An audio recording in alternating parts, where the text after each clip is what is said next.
Assalamualaikum warahmatullahi wabarakatuh. Perkenalkan, nama saya Zulidia Inasya, NIM 1905520107. Saya dari Fakultas Ekonomika dan Bisnis, Program Studi Akuntansi, Universitas Diponegoro Semarang. Di sini saya akan mempresentasikan hasil skripsi saya yang berjudul Pengaruh Good Corporate Governance dan Pengungkapan Sustainability Report terhadap Kinerja Keuangan Perusahaan, dengan dosen pembimbing Bapak Joko Kuswidiatmoko. Latar belakang atau fenomena. Perusahaan dirancang untuk menghasilkan pengembalian yang memuaskan dari investasi yang dilakukan serta kemampuan dalam menjaga peningkatan kondisi keuangan secara berkelanjutan.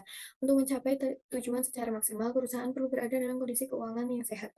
Perusahaan dengan performa keuangan yang kuat cenderung bertahan, sementara yang berkinerja lemah sering menghadapi kemunduran. Akibatnya banyak perusahaan yang berlomba-lomba melakukan peningkatan kinerja keuangan mereka agar tetap kompetitif. Sebuah contoh kasus dari kinerja keuangan yang terjadi di Indonesia adalah adanya kasus penggelapan dana Koperasi Simpan Pinjam Indosuria diduga sebagai salah satu skandal penggelapan dana terbesar di Indonesia. Fadli Zumhana, Wakil Ketua Jaksa Kriminal Kejaksaan Agung, mengungkapkan kasus Indosuria merupakan kasus korupsi terbesar di Indonesia dengan total dana yang hilang mencapai 106 triliun. Dari total tersebut, sekitar 23.000 korban menderita kerugian sebesar 15,9 triliun. Jumlah ini didasarkan pada laporan dari Pusat Pelaporan dan Analisis Transaksi Keuangan. Berdasarkan fenomena tersebut, menunjukkan kinerja perusahaan dapat dikatakan buruk karena terjadi penyelewengan dana. Kondisi ini dapat memicu penurunan dalam kinerja keuangan perusahaan. Dampaknya, investor menjadi ragu untuk berinvestasi dan kepercayaan publik terhadap perusahaan bisa berkurang. Sehingga sangat penting bagi perusahaan untuk melakukan tata kelola yang baik dan menyusun laporan pertanggungjawaban untuk mengembalikan kepercayaan investor dan masyarakat, yang pada hasilnya dapat menaikkan kinerja keuangan perusahaan.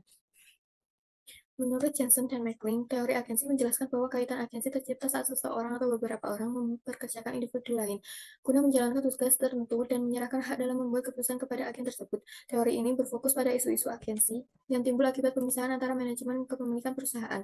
Teori agensi mendorong penerapan GCK dalam pengelolaan kegiatan usaha perusahaan dengan harapan GCK dapat mengurangi konflik tersebut melalui pengawasan yang ketat terhadap kinerja manajer.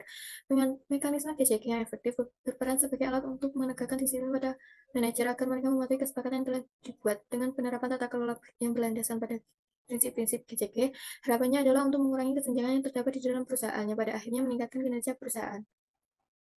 Menurut yang kedua ada teori legitimasi. Menurut Adila dan Sofyan, teori legitimasi menjelaskan bagaimana perusahaan berkomunikasi dengan konsumennya. Teori legitimasi bertujuan untuk mendukung manajer dalam mengerti lingkungan stakeholder dan efektif dalam mengatur hubungan di lingkup bisnis. Menurut Sari dan Widiatmoko 2023, perusahaan memerlukan pengakuan dari masyarakat melalui penerbitan laporan keberlanjutan yang tersedia untuk umum. Dengan mengungkapkan kegiatan sosial, perusahaan tersebut merasa kehadiran dan aktivitasnya mendapatkan pengakuan dalam masyarakat atau lingkungan tempat beroperasi, sehingga perusahaan tersebut menjadi terlegitimasi. Hipotesis. Hipotesis pertama, pengaruh kepemilikan institusional terhadap kinerja keuangan perusahaan. Hipotesis kedua, pengaruh Dewan Komisaris Independen terhadap kinerja keuangan perusahaan. Hipotesis ketiga, pengaruh Komite Audit terhadap kinerja keuangan perusahaan. Dan hipotesis keempat, pengaruh pengungkapan sustainability report terhadap kinerja keuangan perusahaan. Kemudian ada objek, populasi, dan sampel. Objek penelitian ini adalah perusahaan manufaktur subsektor industri dasar dan kimia yang terdaftar di Bursa Efek Indonesia pada tahun 2018 sampai 2022. Populasi yaitu sekelompok atau rangkaian data yang memiliki kriteria yang sama yang menjadi objek penelitian. Populasi dari penelitian ini adalah perusahaan manufaktur sektor industri dasar dan kimia yang terdaftar di Bursa Efek Indonesia selama tahun 2018 sampai 2022. Sampel merupakan sebagian dari populasi yang diambil dengan cara tertentu, yang mempunyai ciri-ciri tertentu, jelas dan lengkap yang dianggap dapat mewakili populasi. Penggunaan sampel dengan menggunakan metode progressive sampling. Teknik analisis data dan sumber data. Pengumpulan data dilakukan dengan cara mencari laporan keuangan dan sustainability report dari semua perusahaan yang terpilih menjadi sampel. Teknik pengumpulan data dalam penelitian ini dilakukan dengan analisis dokumentasi. Analisis dokumentasi adalah suatu teknik pengumpulan data dengan menghimpun dan menganalisis dokumen-dokumen. Dokumen yang diperoleh kemudian dianalisis dibandingkan dipadukan membentuk suatu kajian yang sistematis. Sumber data yang digunakan dalam penelitian ini adalah data laporan tahunan dan sustainability report perusahaan manufaktur sektor industri dasar dan kimia yang terdaftar di Bursa Efek Indonesia selama tahun 2018 sampai 2022. Data yang digunakan dalam penelitian ini diperoleh dari website masing-masing perusahaan dan website Bursa Efek Indonesia. Kemudian hasil dan pembahasan dapat dilihat pada tabel. Kepemilikan institusional mempunyai koefisien beta adalah 0,005 dan tingkat signifikansi adalah 0,150 lebih besar dari 0,05.